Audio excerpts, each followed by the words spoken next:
Meus irmãos, muito bom dia, graça e paz. Deus abençoe o vosso dia, Deus abençoe o vosso sábado.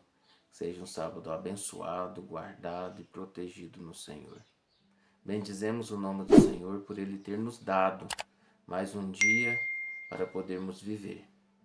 Nós somos gratos ao Senhor por respirarmos, nós somos gratos ao Senhor por vermos. O Senhor nos deu o milagre de acordar mais um dia, porque quem garante que estaríamos de pé mais um dia, né? Portanto, damos graças e devemos dar graças ao Senhor sempre por tudo aquilo que Ele tem feito por nós. Nós vamos continuar meditando em Atos 20 sobre a igreja avança. E a igreja avança mesmo. A igreja sempre vai avançar. Se nós olharmos desde a época da formação da igreja com os apóstolos, a igreja sofreu tanto e continua avançando. E quando eu falo igreja, não falo instituição, falo as pessoas que creem no Senhor. Muitos morreram, muitos foram torturados, muitos derramaram seu sangue e muito mais pessoas vieram a crer. Porque o Evangelho tem esse poder.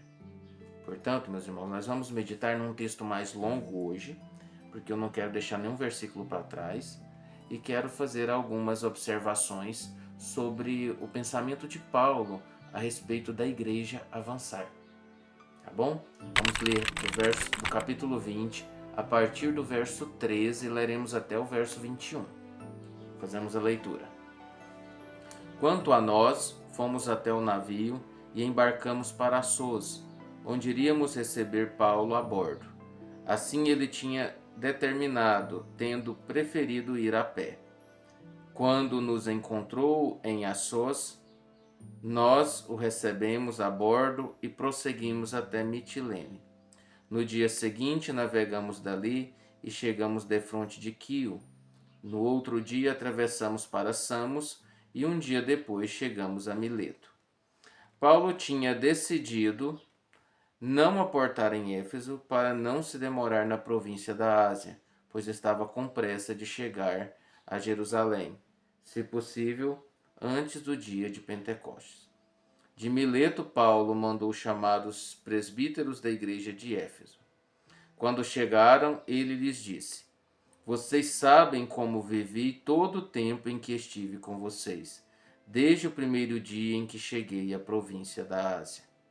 Servi ao Senhor com toda a humildade e com lágrimas, tendo severamente provado, sendo severamente provado pelas conspirações dos judeus.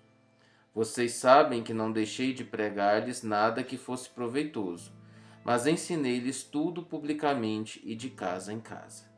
Testifiquei tanto a judeus como a gregos que eles precisam converter-se a Deus com arrependimento e fé no nosso Senhor Jesus Cristo.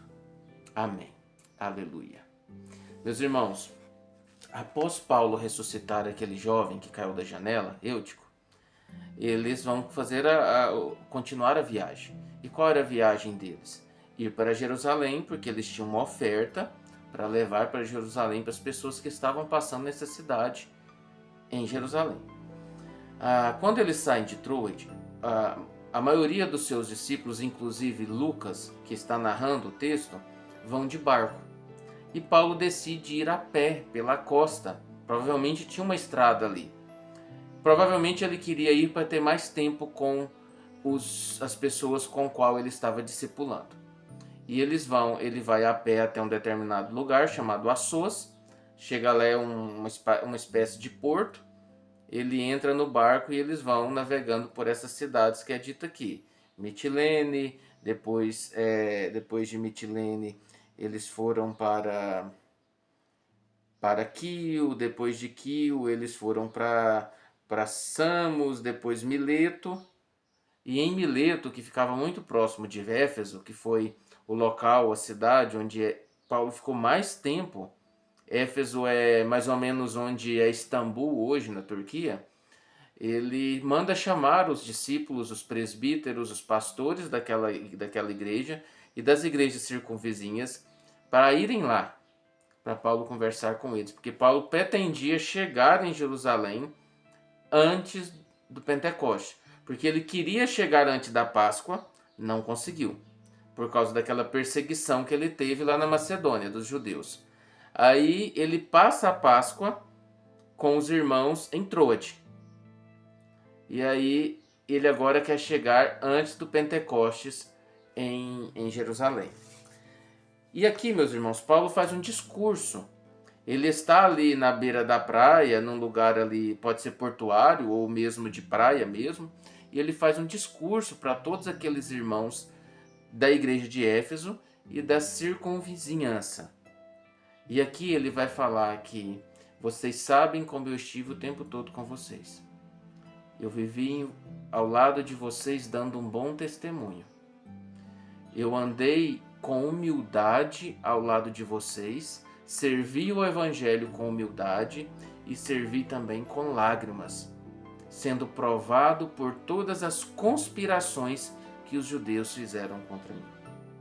E a primeira observação que eu quero fazer com os irmãos aqui é viver o evangelho com humildade. Viver o evangelho com humildade é ser humilde. Não é aquela questão de ser ingênuo, mas ser humilde.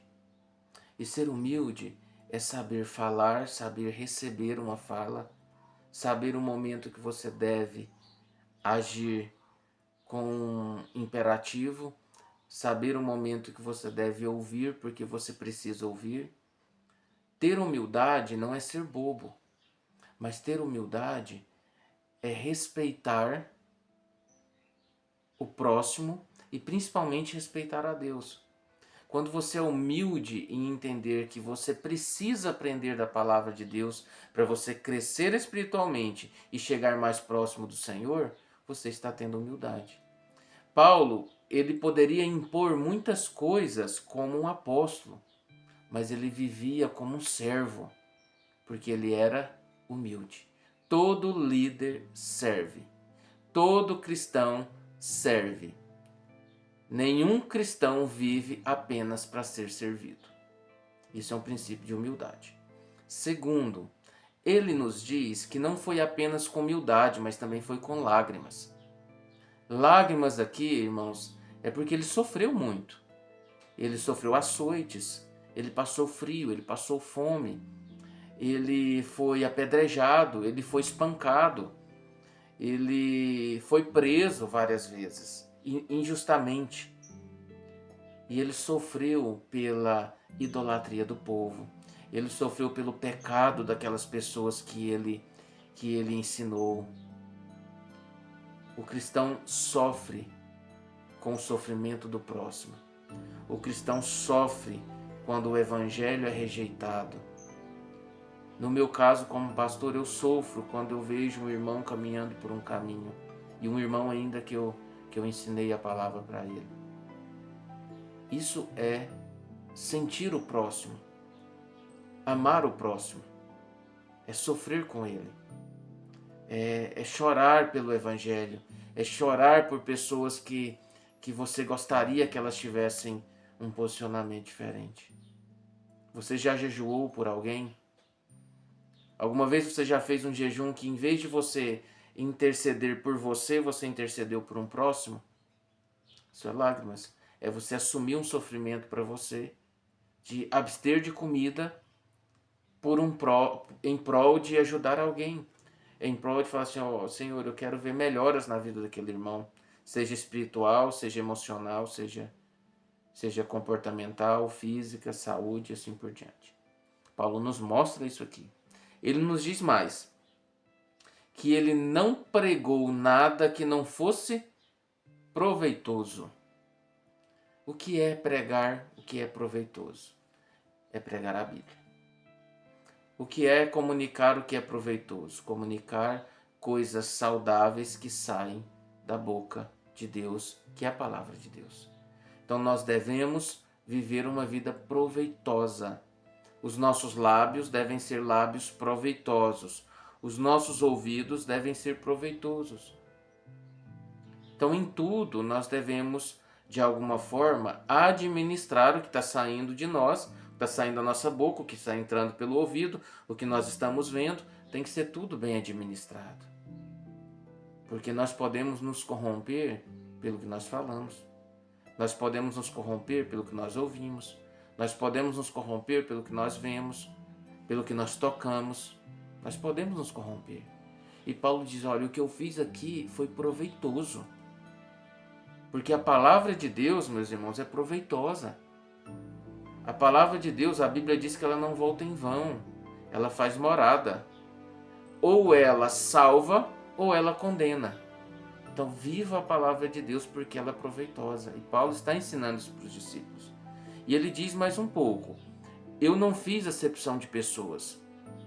Eu levei à consciência, tanto judeus como gregos, que eles deveriam se converter e se arrepender, crendo no Senhor Jesus Cristo. E eu quero encerrar aqui dizendo para você, você já nasceu de novo? Você crê no Senhor Jesus Cristo?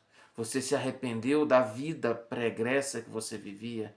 Você já aceitou o Senhor como o Senhor e Salvador da sua vida? Se não, peça a fé do Senhor para te transformar, para que o Espírito Santo habite a sua vida e faça você morada. Que Deus lhe abençoe, que Deus guie o seu dia, que você tenha um dia abençoado no nome de Jesus. Oremos. Pai, nós pedimos ao Senhor que o Senhor aplique essa palavra na vida dos teus filhos, que o Senhor os conduza, que o Senhor os guarde, que o Senhor os livre de todo mal. Os abençoe no nome santo de Jesus Cristo. Amém. Meus irmãos, um abraço fraterno para todos vocês, no nome santo de Jesus Cristo.